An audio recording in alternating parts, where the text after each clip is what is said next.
We live in a fantasy world now. Reality has been destroyed. This is the time that you really need to pay attention. The probabilities are overwhelmingly on gold's side. That is the best environment to see gold increase its value. Welcome to Palisade's Gold Radio. I'm your host, Tom Bodrovics. Joining me today is Bob Coleman from Idaho Armored Vaults. Bob, thanks for joining me today. Hi, Tom. How you doing? I'm excellent. It's great to speak with you as always. You know, I want to go through a couple things, maybe some tips and tricks on what to look out for in the industry, some ideas on how to help investors that are maybe new to the space or, you know, have been in the space.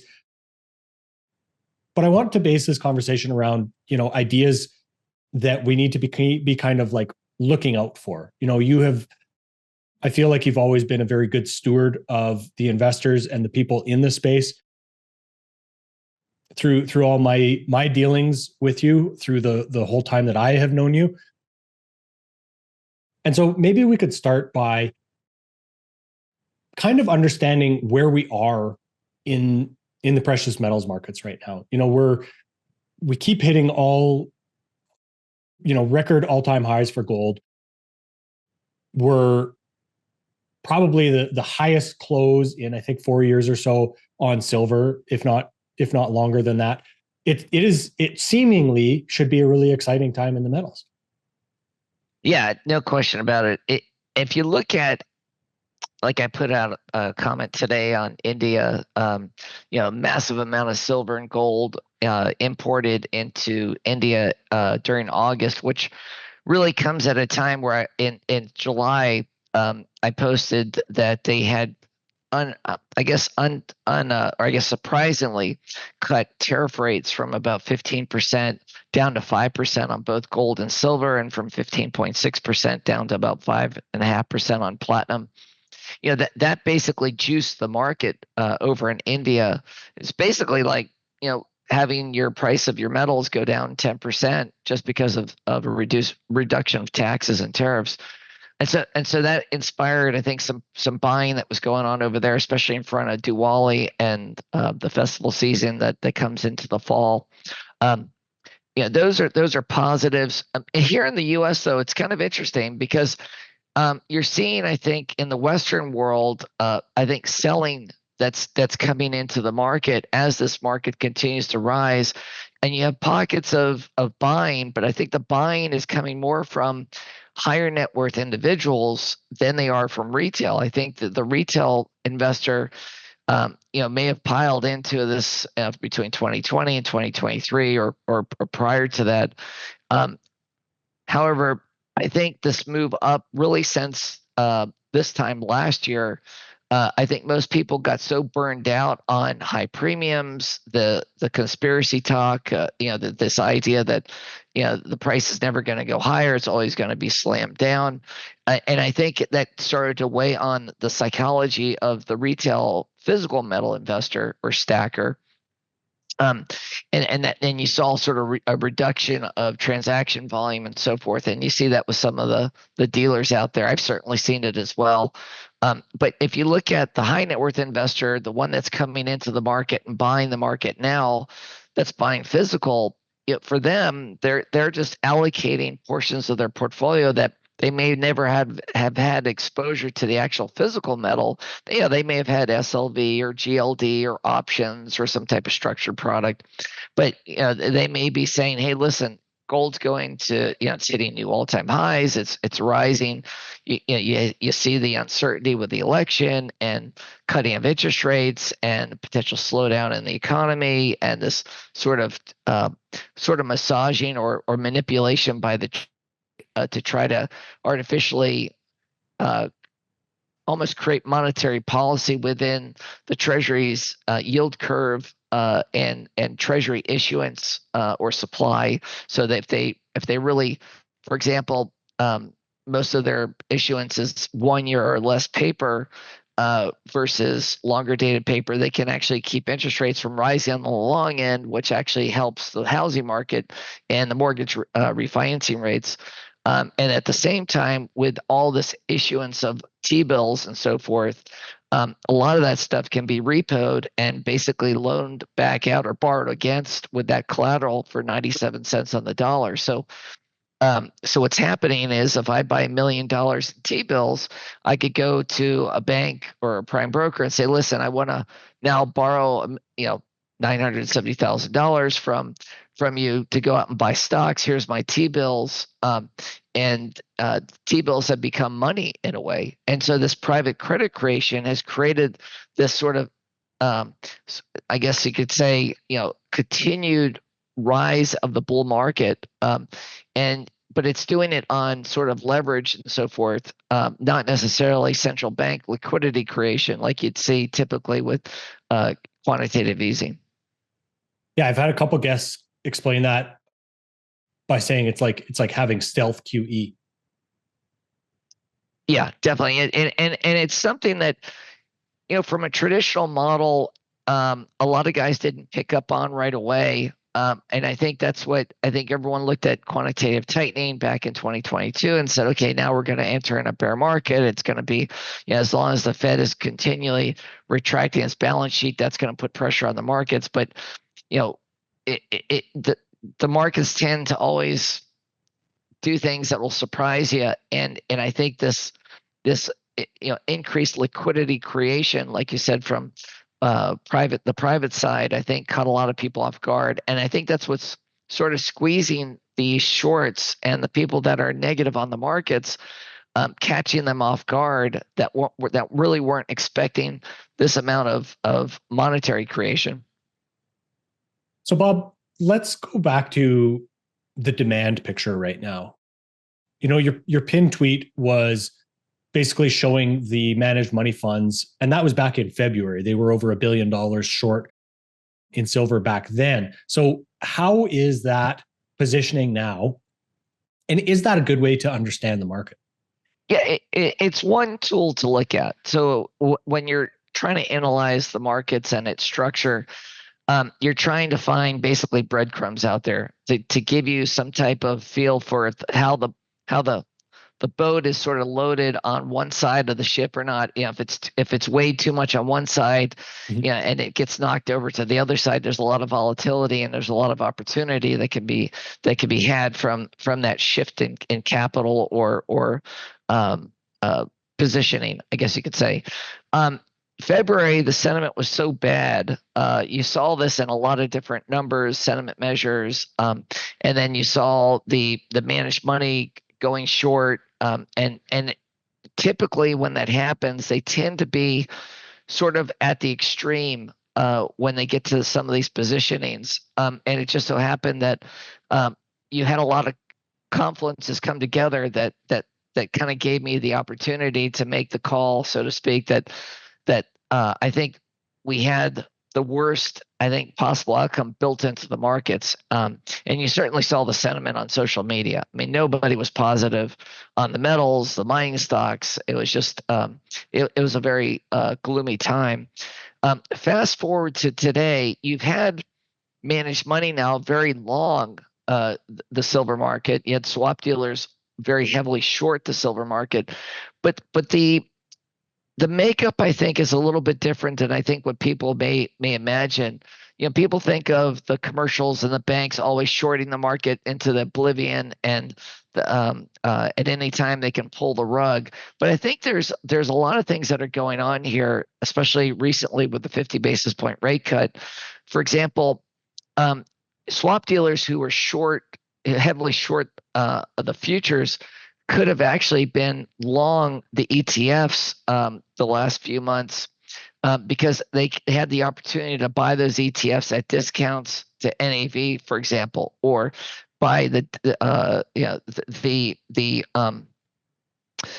pricing between either the ETFs or the physical market and the contango that with the higher interest rates, that wider contango, they could actually go long the spot price, for example, and sell forward the futures price and lock in that sort of time value of money scenario, the interest plus the cost of carrying like storage fees, that type of thing. That's all built into this higher price. So, for example, in September, when we rolled to the December contract on silver, there was an opportunity to make 45 cents an ounce difference between the spot price at that time in September and the December contract. And so you saw a lot of the selling that was going on to take advantage of that contango, if that makes sense. Well, when they've cut rates 50 basis points, the Fed recently, what started to happen was those players who were short the December contract has said to themselves, listen, if the Fed is actually going to start cutting rates, maybe what we should do is buy back the December contract and start now rolling into the next lead month contract, which is March, to capture that higher contango before the Fed cuts rates even more, and that contango starts to narrow, so they don't get that bigger rate of return.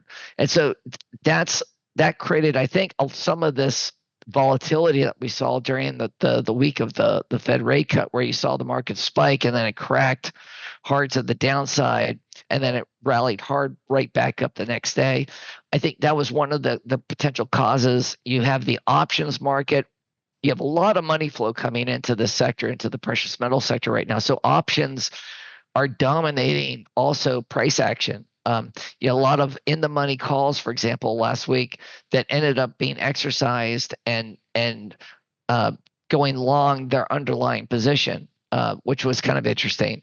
And that may have, and I think he had about it was like over 10 million shares of SLV created on Monday, and which is about 9.1 million ounces of silver that was brought into SLV.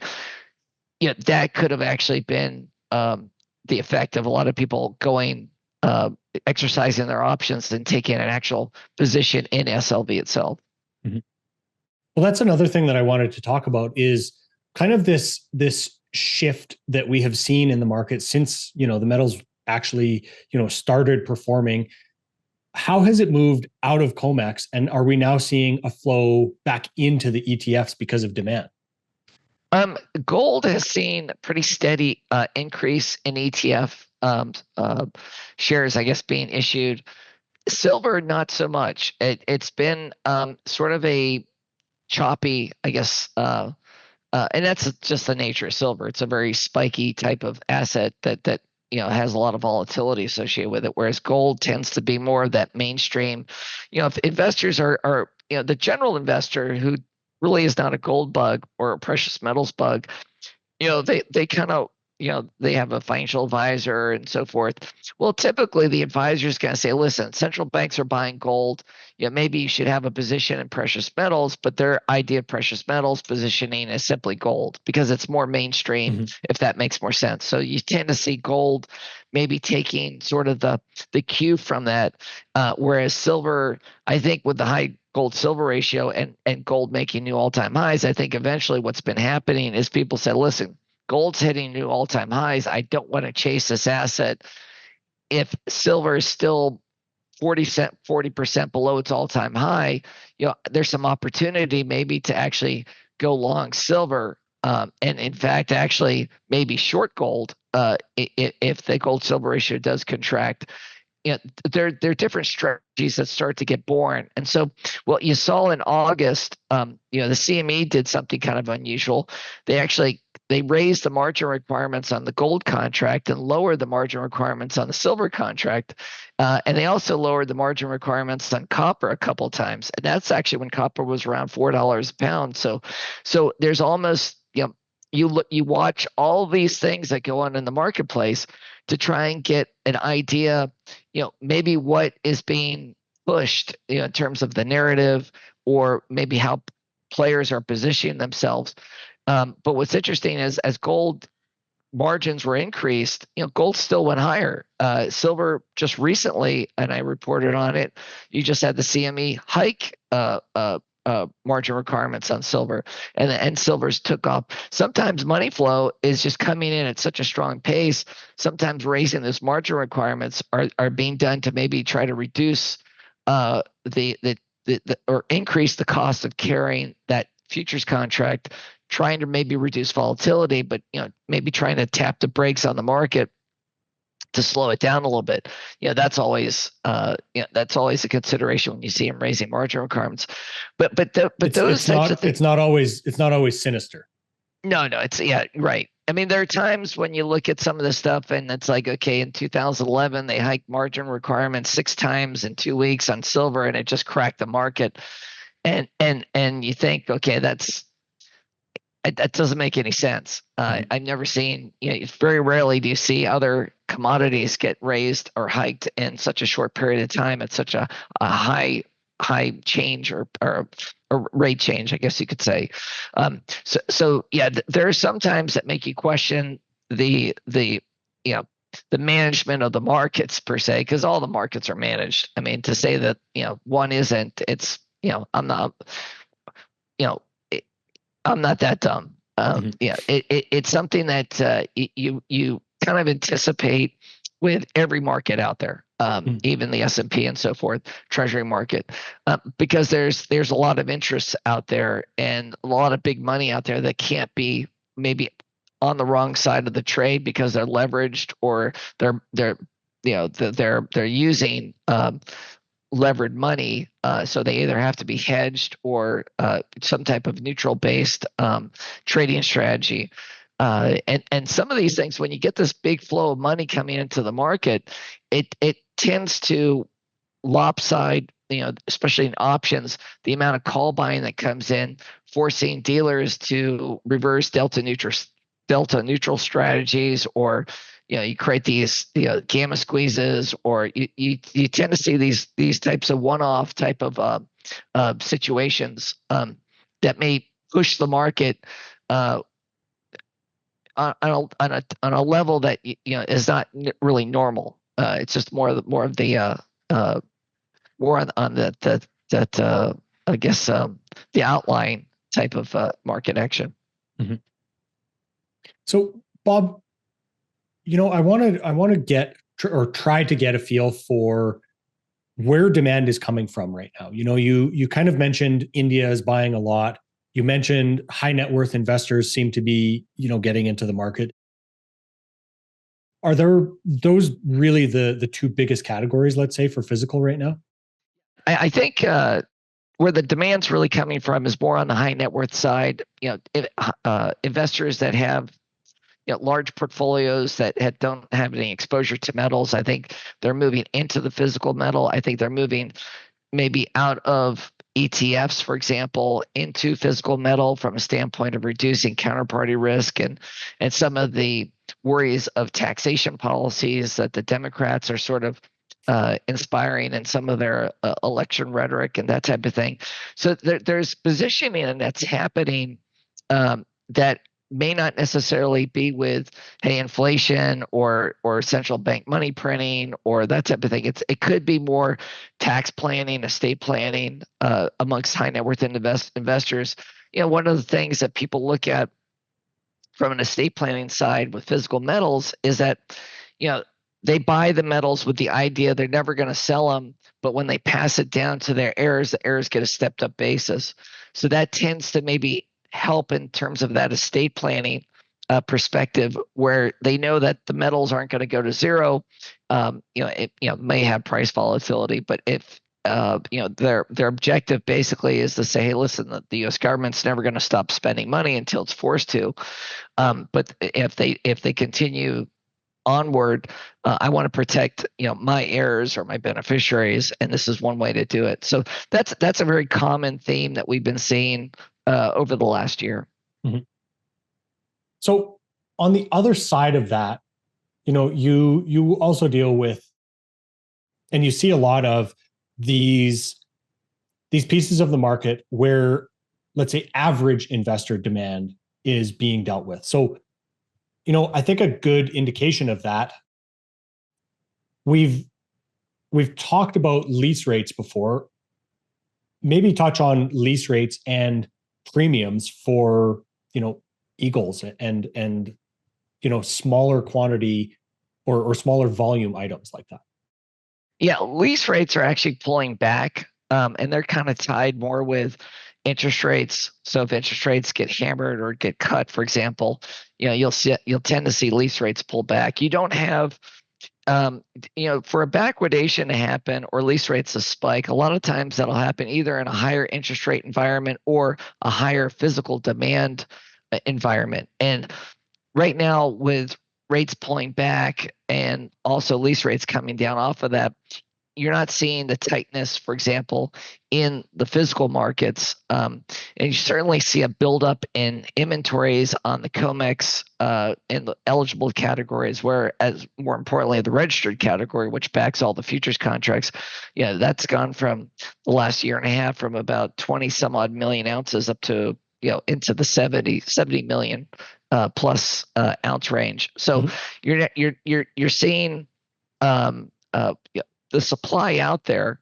London tends to be kind of near the low end of its inventory range since 2016, and that tends to be because a lot of metals exported from London going to Asia and other countries, whereas the COMEX tends to be more of a sort of a collateralization type of market. I mean, you certainly can get metal pulled from the COMEX for fabrication purposes, but a lot of times people will use the COMEX as part of that, deposit the metal, collateralize it, and then roll a futures contract against it or sell a futures contract against it and capture that contango or that spread. And that's very popular. Mm-hmm. So then what kind of issues, let's say, are you seeing on the premium side? You and I have talked several times about I think privately we've talked about the issues around or let's say tricks that are played often on the spot dealer side. And so maybe we could go through kind of like, some ideas specifically on the spot dealers to kind of watch for, to make sure that you are actually getting a good deal and that you are, for lack of a better way, dealing with honest actors. Yeah, we could go through some of the practices that the industry kind of plays on. So basically, on the premium structure, that a lot of these online dealers, they'll use terms like lowest in the country, or the voted the best dealer in the country, or lowest prices out there. I think it's important that consumers really do, put a lot of effort into shopping. It really is a buyer beware market. This idea of sort of this puffery that the dealers kind of play in the market environment or in the marketplace, they're there to try to advertise themselves and sell you a product. And I think people have to be aware of that practice. I tend to see a lot of this where these prices that they're advertising as the lowest price out there is nowhere near the lowest price. In fact, what you're seeing now is people post prices on their website with an intention to say, listen, that's not really our best price. If you become a member or sign up online, we'll give you the member's price or something of that nature. So now you're comparing a very hyped up overpriced product compared to maybe a lesser premium. So you feel like you're maybe getting a deal, but that's still that member's price is nowhere near what maybe other dealers out there are selling at a much cheaper rate. So it's you just have to understand how this industry, there's no regulation, there's no true transparency that's required. And I think it's important that consumers understand that.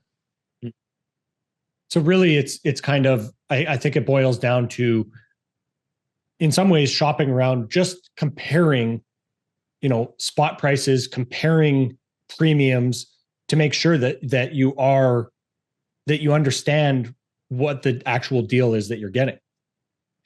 Yeah, because it's at the end of the day, we're all investors. We're all buying the metals to either protect our purchasing power or this opportunity to say, listen, I think silver is going to go to $50 or $60, whatever it may be, but I want to be able to try and make money on this as an investment.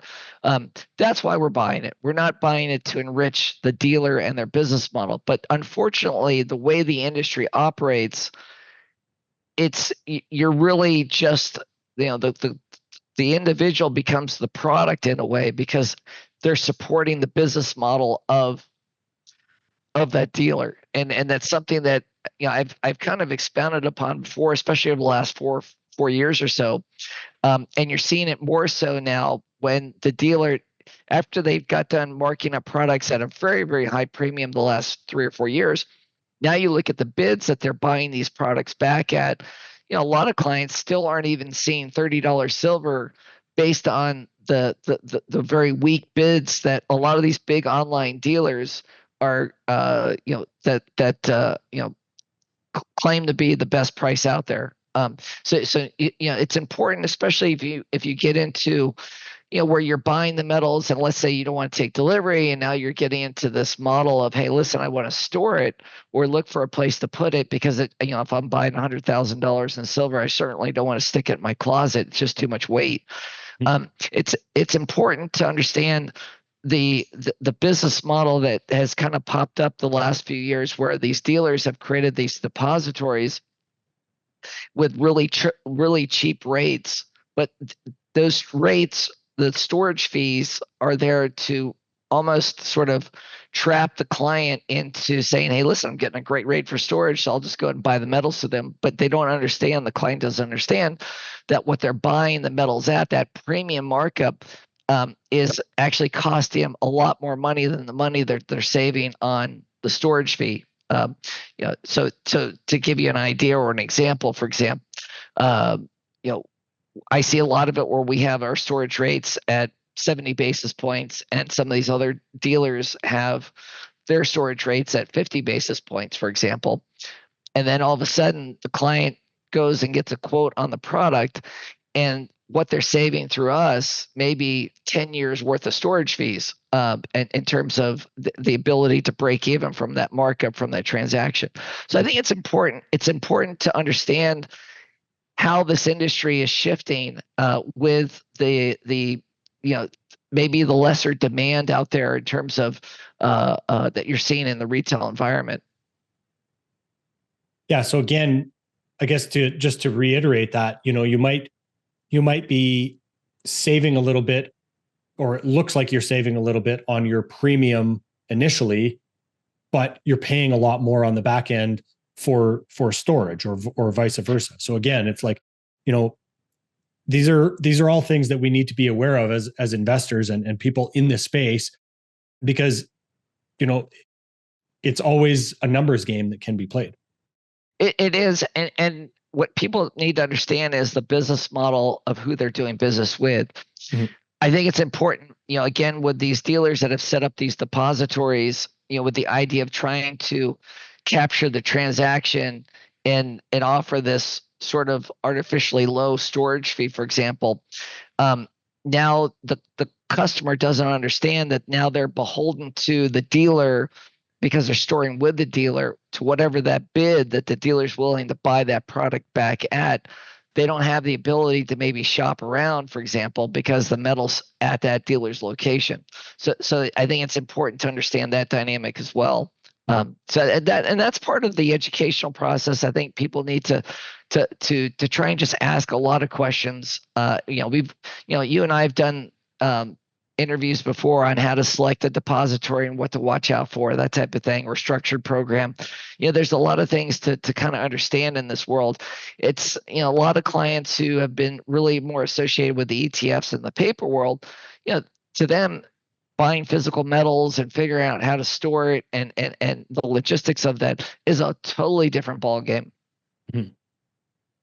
So, when we're looking at storage, or we're looking at, any of these agreements that you have to be a part of to be storing your metal with somebody else,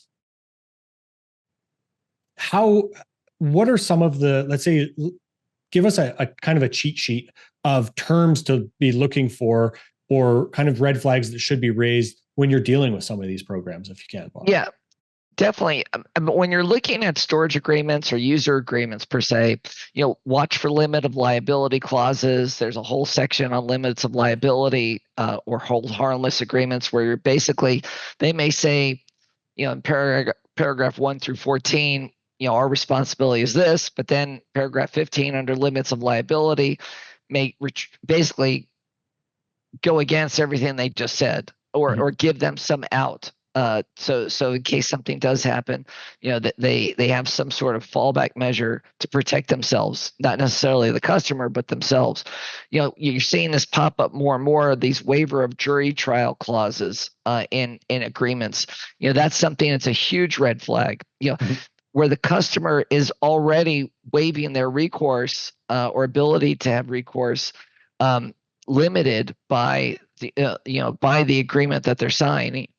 So again, the sponsor who hires the attorney to create the user agreement is doing it for their interest, not for the customer's interest. Again, this is not a regulated industry, unlike, for example, maybe the securities industry that has to follow guidelines and practices, and the Security Act of 1933, 1934, and all the other acts that the SEC and the CFTC imposes. You don't have any of that in this. It is truly a state by state type of issue, and most states just don't have the resources to watch over all these programs. So definitely read the contract. It'll state, it really gives the client a good idea, especially in these digital programs. Most of these programs are really investment contracts. They're not necessarily what they call segregated or directly held metal type contracts. So what you own is really a digital receipt represented by physical metal, but you don't actually have ownership of that physical metal, if that makes sense.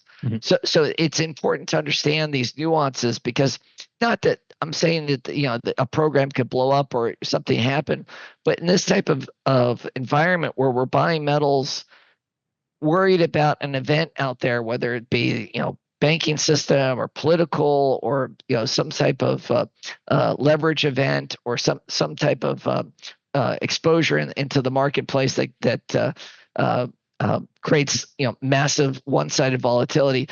Some of these players may not be prepared for that, and the way their program is structured may put them at a disadvantage. And so I've talked about pooled programs and unallocated accounts where those accounts may not charge any storage fees, for example, but what the client actually is investing in is really the balance sheet of the sponsor that they're giving their money to. So basically, they take 1,000-ounce bar of silver, they can go out, melt it down, make 1-ounce rounds out of it, and then go out and buy another 1,000-ounce bar with that money. They don't actually have to have any metal per se at any given time. They just need to have maybe that metal there when the client goes to redeem or try, or just simply liquidate out of the program. And those are things that you want to just be careful of. You kind of touched on something there, Bob, that I think is really important to kind of go back over here. And it's something that I have done my best to try to stay away from. And that's, overly sensational and or overly fear-based reasons for buying metal. So, what do you see from your vantage point, and why do you think that's so important to kind of keep an eye out for? I think as the business slows down, or I think dealers have gotten this exposure the last 3 or 4 years of massive profits in the marketplace, I think greed kind of takes over, and you have a lot of this. These models tend to get inspired by the demands of the market. So you have social influencers and affiliates and that type of thing kind of popping up post 2020, markups and products to pay for all this referrals and affiliations and so forth. The market tends to shift, and as premiums come down, you have to figure out different ways to market. So you're seeing a blitzkrieg of more videos and sort of, almost like from a social influencer standpoint, getting, bigger names out there to try and sensationalize or clickbait and create this, almost urgency that you got to go out and buy metals. They're going to go higher, or the dollar's going to crash, or people are going to stop using the dollar for the BRICS currency. I mean, these types of things, I think, are really designed to kind of separate people from their money in a way, because again, the premiums that these people are paying tend to be higher, and the players that tend to promote this type of activity tend to, they're doing it to basically roll inventory or move inventory. They're just, that's their business model, and there's nothing wrong about that. It's just as long as the consumer understands that. But there's no transparency that really states that. It's, like you see a lot of these YouTube type of videos or interviews, or I call them advertisements. At the end of the advertisement, it's an hour long. Basically, they say the same thing, regurgitate the same information over and over, and a lot of times the information isn't even correct. They'll have a disclaimer at the end of the interview that basically says, "Hey, listen, anything you just heard, we're not responsible for." So basically, you just entertained yourself for the previous hour. I think people need to understand and separate what entertainment is versus actual analysis, and people that actually stand by what they actually say. I think that really is the biggest cue for anybody out there. Anyone who has that that type of disclaimer at the end of the presentation should not be taken seriously. Mm-hmm. Well, I think, there's so many different viewpoints and so many different quote unquote data points that are always brought up, within this industry, within, I know I have, let's say, had guests on that are very sensational or very fear-based as well. I'm not trying to say that I am perfect in being able to choose only the guests that take the most rational approach. And that's why I interview a good subset of people, because I think it's important to get different viewpoints and then try to triangulate what our, let's say, beliefs should be based on, more than one viewpoint. That being said, I think one of the difficult things within the industry, and something that I, go out of my way to try to help people understand, is that when we're buying metal, we're buying it for, the safety and the idea of kind of protecting our purchasing power from a certain point in time. We're looking for, let's say, the ultimate trustless asset or trust-free asset, where we don't have to trust other people to be able to redeem that value that we had saved up or created up until that point.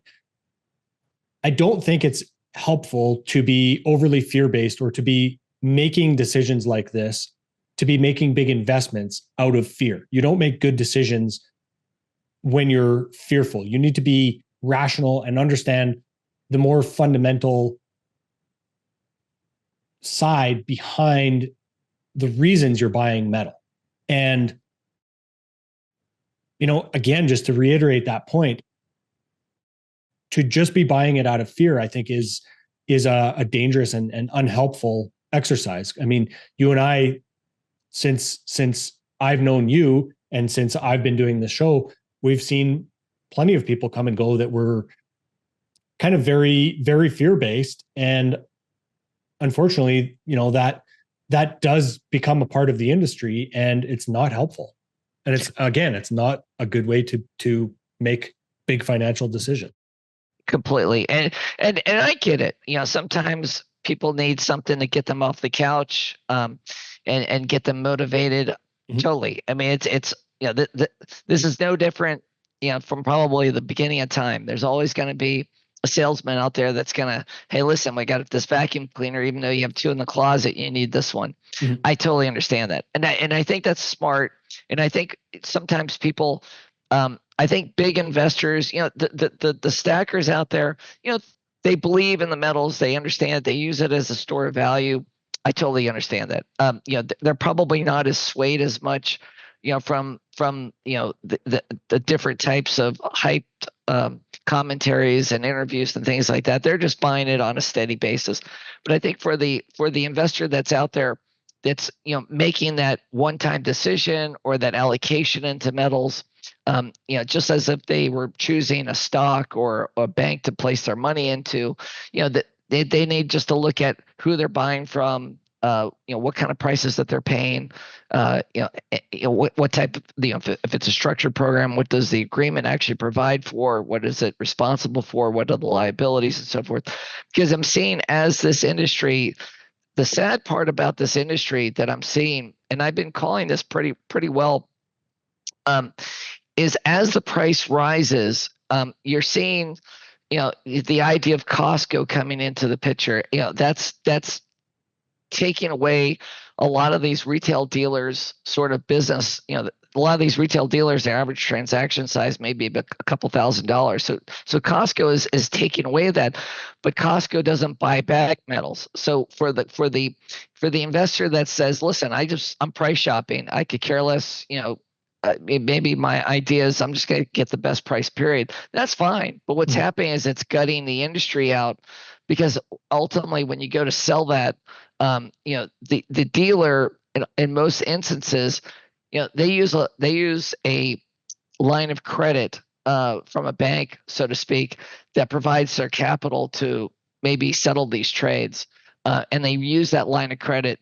And they may hedge or they may not hedge, but they use that from a standpoint of cash flow. And if we're right, or some of these players are right, that the bank system is going to collapse in 2 weeks, and the odd thing is the precious metals industry would probably go before the banks will, because the banks will probably pull their lines of credit because of the price volatility and the risk associated with that. That'll put pressure on this industry. And I think as prices go higher, you're naturally going to get people that sell and take profits and say, listen, I need income now. I can't just live off the idea that silver's going to go to $200 an ounce in 3 weeks. I've been in this thing for 10 years. I have to diversify. I have, life expenses, whatever it may be, but metals go from a store of value basically to a source of funds. And I think that's important for people to understand. That's why one of the things is, making a good relationship with, whether it be a local precious metals dealer or an online precious metals dealer, but someone that you feel like, okay, what are your prices when you buy back? Try to understand their entire business model, and that may help you understand whether they have longevity into this marketplace, or, once the market shifts and turns again, will they be prepared for it? Mm-hmm. Yeah, and I think there's probably a good amount, if not the majority, of precious metals investors that have no experience with having to sell back metal. And right. I think that's a really important point to be able to understand. Yeah, because a lot of these big online dealers back in 2022, you had articles on Zero Hedge and other things saying, hey, listen, the train's leaving the station. You got to buy it. You got to pay up for the premiums. There's a silver shortage. You're never going to find this stuff again. Those are now the same dealers that are bidding under spot for, the same metals they were charging $7 over spot for. So understanding that spread risk, there's a multitude of different costs and expenses that investors are going to take on when they're buying physical metals. And then, so those are just a few things to really understand. And I think, there are a lot of good online dealers out there too. I'm not trying to blow the entire industry down, but I think it's important to identify hype from actual education. And I don't think, unfortunately, we don't see a lot of education in this space. We see a lot of hype. Yeah, that's a really good way to put it. Bob, you wrote a big thread the other day on Twitter about kind of the risks some of these ETFs. So for those that don't understand that, can you give us a quick overview of, if owning shares in an ETF, a precious metals ETF, actually gives you claim on metals and what some of the risks there are? Yeah, and we luckily we did a deep dive on it on the spaces that we did together. So for those that want to, I think the first half hour of that spaces, I kind of posted it on my Twitter feed or X feed. You could go back and listen. It does give a really broader perspective of what ETFs are, but in reality, the client is really the product, not the ETF itself. And so why I say that is that authorized participants, the sponsor, everybody that's involved with the ETF, it's there as a structured product to make money, for the sponsor or the authorized participant. So they make money on the order flow, the changes in net asset value relative to the underlying asset that's inside that ETF. So if they go to a discount, the NAV is at a discount to the underlying instrument. Authorized participants may be buying shares in the open market, whereas if we go to a big premium, they may be selling shares and then getting and then taking delivery of the metal. Delivering metal in and then getting those overpriced shares and selling the overpriced shares into the marketplace. But there's some of the dynamics that work within the ETFs, and then you have the whole industry that's born from the authorized participants, from the paper trading and from the leasing and collateralization market, and how the silver is basically procured, I guess would be the word, how those authorized participants deliver that metal into the ETFs. At the end of the day, the client is a beneficial owner in the shares. They're not the legal owner of those shares. The legal owner is Seed and Company, which is a limited partnership of DTCC, Depository Trust Clearing Corporation. And it's important to understand that, because if you're buying the metals for preservation of capital, or for an event, or for some type of systemic risk or counterparty risk measure, that's the allure of the physical metal. If you're buying the ETF, most ETF investors probably don't understand this, but many of them are just traders. They're looking at basically buying low, selling high. There's some investors out there that think that the ETFs carry no risks with them, so they may use that as a proxy for the physical metals.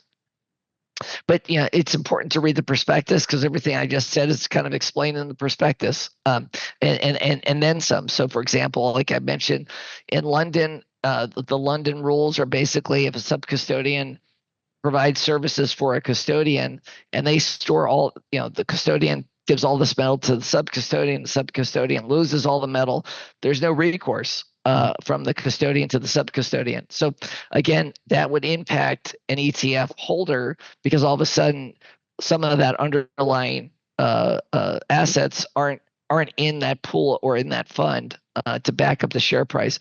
These are all risks to watch out for. Not to say that the metal's there. I would never say that it'd be complete fraud that that the metal that they're say that's in the fund isn't there, because there is accounting that is done. The question is, it's the operations that surround the ETF that add potential risks or costs to the consumer or the investor that actually benefits the industry. Mm-hmm. And most of those ETFs you can't actually redeem from unless you're a big enough participant, right? Yeah, the authorized participants are the only ones that actually can redeem or create shares. And I think that's important to note.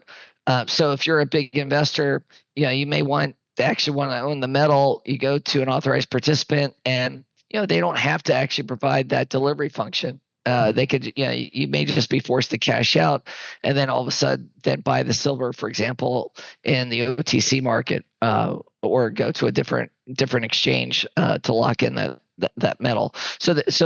And you see the language in the SLV when you have that sort of short squeeze or tightness of metal start to appear in 2022, I think it was, where all of a sudden, they changed their prospectus and said, okay, there is a risk that we may not be able to get the metal if a demand surge comes into the market. And it's important to understand how that would affect the ETF as well, because that may shoot the shares to a very high premium. People buying into the ETF at that point with a high premium have now a potential loss between the premium and the actual net asset value that fund's really worth. So it's important to understand that dynamic as well. Excellent, Bob. Well, do you think there's anything else that we need to cover at this time that you think is important for investors to keep an eye out for? Yeah, I think the big thing right now that that I focus on is really going into you have quarter end that's coming up right now. So you may see prices try to close near the highs going into the end of the quarter. The election's going to be obviously a very event-driven environment, depending on who wins. There's this notion, and I kind of said it before, if the Democrats get into office, the industry tends to see twice as much buying of precious metals under a Democrat administration than a Republican administration. And I think that just goes to the fact that Republicans are kind of looked at as more conservative, even though both the parties have increased the national debt greatly. So I don't know if there's too much difference there. But in terms of tax policy, other types of things, social programs, things like that, the Democrats tend to be a little bit more on the left side of the aisle. So you tend to get more conservative investors maybe saying, listen, it's, I need to maybe increase my exposure to the precious metals because those social policies are only going to maybe add more spending and potential higher taxation, which could impact the economy and so forth. So that would be one thing. That's probably the biggest factor. And then of course, who knows with geopolitical events? I mean, that we're seeing a world that's extremely volatile right now. Any one of those types of things could come into play, especially going into the election, where maybe certain players are saying we need to make a move now because we may be seeing an opportunity here before maybe a party, or maybe we want to keep a party in power, and one way to do it is start an event prior to the election. Who knows? But all I know is since 2020, I thought I was creative in my mind.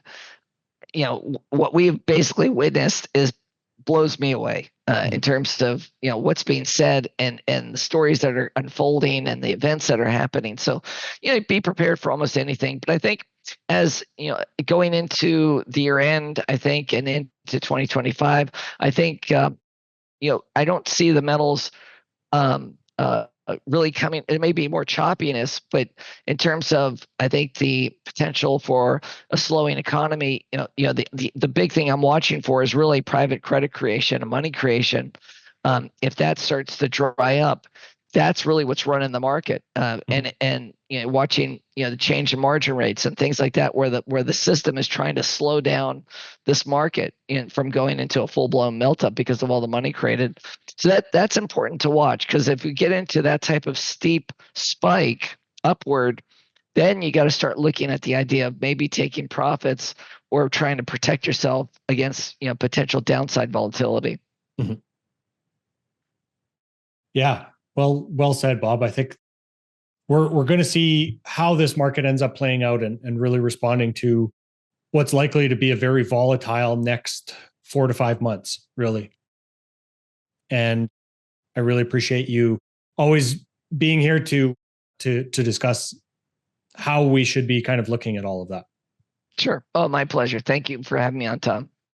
Always a pleasure, Bob. For those that don't already follow Bob on Twitter or X at ProfitsPlusID, and also goldsilvervault.com. Bob, thanks so much for your time today. Thank you. This podcast is for general informational purposes only. Nothing on this podcast should be taken as investment advice. Guests on this show are not compensated for their appearance. Listeners are urged to educate themselves and make their own decisions. Do not base any investment decisions on the information contained. To view our full disclaimer, please visit our website.